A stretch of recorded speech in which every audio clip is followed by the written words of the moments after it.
India और US की trade deal आजकल काफ़ी चर्चे में है। सुनने में इसमें काफ़ी ग्रोथ और अपॉर्चुनिटी का स्कोप लग रहा है, लेकिन बात को साफ तौर पर समझना ज़रूरी है कि इसका सीधा असर अर्बन डेवलपमेंट पर पड़ेगा या रूरल इंडिया जैसे किसानों, बागबानों और शायद डायरेक्टली आपकी हेल्थ पर। सबसे पहले बात एनिमल फीड की। इंपोर्टेड एनिमल फीड शुरू में सस्ता लगता है, लेकिन इससे लोकल फॉडर सिस्टम्स टूटते हैं। जब किसान फीड के लिए इंपोर्ट्स पर निर्भर हो जाता है तो कीमत और कंट्रोल दोनों उसके हाथ से निकल जाते हैं। डेयरी सेक्टर में भी कुछ ऐसा ही है, क्योंकि भारत का अधिकतर डेयरी सिस्टम छोटे पशुपालकों पर टिका है। स्पेशली पास्चर बेस्ड सिस्टम्स जो इंडिजिनस ब्रीड्स पर टिके हैं, वे इंडस्ट्रियल डेयरी इनपुट्स के साथ कम्पीट नहीं कर पाएंगे और इसका सीधा असर रूरल लाइवलीहुड्स पर पड़ेगा। अब बात करते हैं डाइवर्सिटी की, जैसे अलग अलग फसलें, पशु नस्लें, खाद्य तेल और बीजों का इस्तेमाल। डाइवर्सिटी हमारे एनवायरनमेंट और एग्रीकल्चर सेक्टर को रेजिलिएंट बनाती है। इंपोर्टेड सोयाबीन और refined oils local oil seeds को नुकसान पहुंचाते हैं। डाइवर्सिटी घटेगी और मोनोकल्चर बढ़ेगा, जो सीधा एक क्लाइमेटिक रिस्क है, और क्लाइमेटिक रिस्क कभी भी डायरेक्ट इनकम रिस्क बन सकता है।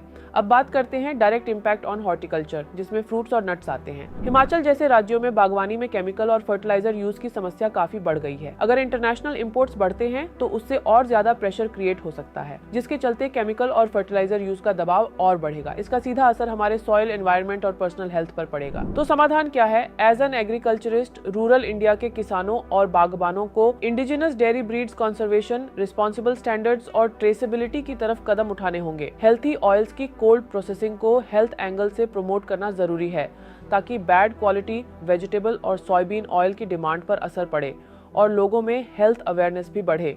इसमें एक बहुत अहम भूमिका एफपीओज, फार्मर प्रोड्यूसर ऑर्गेनाइजेशंस निभा सकती हैं। एफपीओज मिक्स्ड फार्मिंग पर बेहतर कंट्रोल बना सकते हैं। साथ ही हॉर्टिकल्चर और एग्रीकल्चर फार्मर्स को एकजुट करके रूरल इंडिया के फूड और लाइवलीहुड सिस्टम्स को प्रोटेक्ट कर सकते हैं। कंज्यूमर्स को भी अपने हेल्थ पॉइंट ऑफ व्यू से सोर्स और क्वालिटी पर ध्यान देना जरूरी है। सिर्फ होम ग्रोन सीजनल फ्रूट्स और नट्स को ही कंज्यूम और डिमांड करना चाहिए। साथ ही एनिमल प्रोडक्ट्स कंजम्पशन कम करें और एनिमल वेलफेयर स्टैंडर्ड्स को लेकर सतर्क और जागरूक रहें, क्योंकि बाहर के देशों में डेयरी प्रोडक्शन बढ़ाने के लिए हार्मोनल इंजेक्शंस और इंटेंसिव फार्मिंग प्रैक्टिसेस का इस्तेमाल किया जाता है।